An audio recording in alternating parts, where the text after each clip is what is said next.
Wringer Chapter 7. The following weeks were like a parade to Palmer, with himself as Grand Marshal. He felt as if he were marching down the middle of a broad boulevard with crowds of people cheering from the sidewalks. Calls of, "Hey, Palmer!" and "Hey, Snots!" flew across the summer days. From blocks around, kids came to see his arm. Little kids would gather around 4 or 5 at a time. He would lift his sleeve and they would gasp and go, "Wow!" Some of them would reach out to touch it. The squeamish ones would pull back their hands as if from a hot stove, and they would shudder and squeak. Big kids did not touch. They simply looked and nodded in grim respect, remembering their own treatment, and Palmer's heart would swell. Within 3 days he could lift his hand to his nose. At the end of the week he could reach above his head. He was almost sorry he was healing. He enjoyed showing off to little kids. "Look, I can lift my arm. I couldn't lift my arm any higher than this." He enjoyed the amazement in their eyes. He wished the bruise would not go away. He wished he could make them feel the tingle in his fingertips. One day he darkened the diminishing bruise with a bit of purple crayon.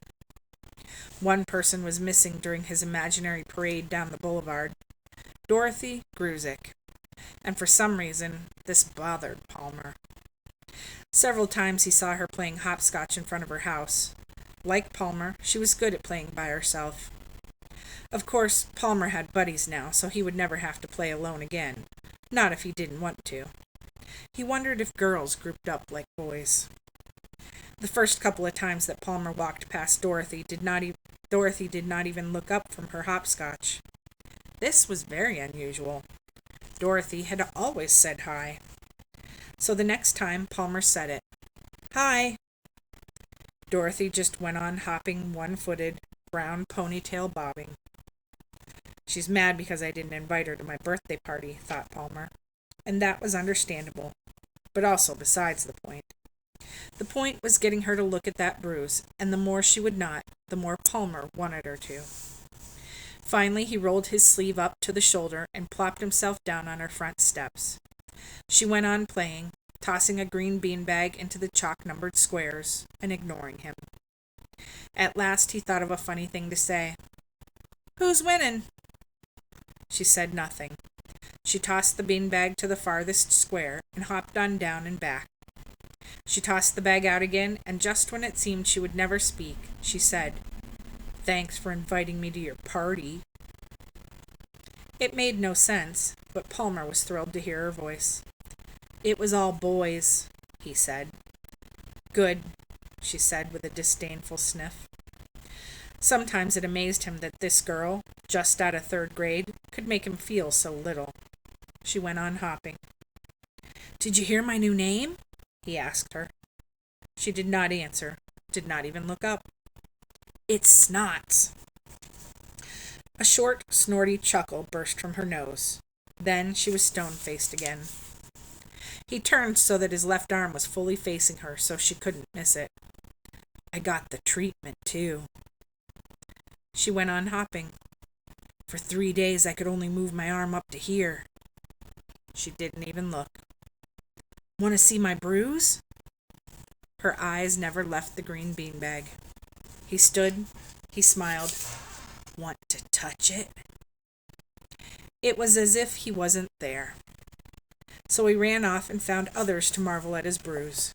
He played with the guys, and when they came to taunt Dorothy, he did not feel as bad as he had before. They called her fish face, and made fun of her name, and kicked her beanbag off the hopscotch squares. Palmer stood back and gave a sly grin. "That'll teach ya, Dorothy Gruzik."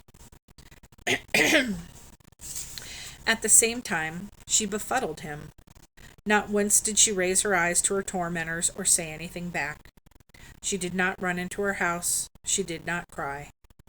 What kind of girl was this? She just kept playing hopscotch as if no one else was there. After a while, Beans could not take any more fun, so they all ran off. In the 3rd week after the treatment, Palmer came to the end of his imaginary parade. His bruise had faded to a dim, yellowish blot, and the crowds had gone home. But something was still there. Palmer knew what it was. It had been there all along, silent, hardly seen among the cheering crowd. A flash of black feather now and then, an orange eye waiting.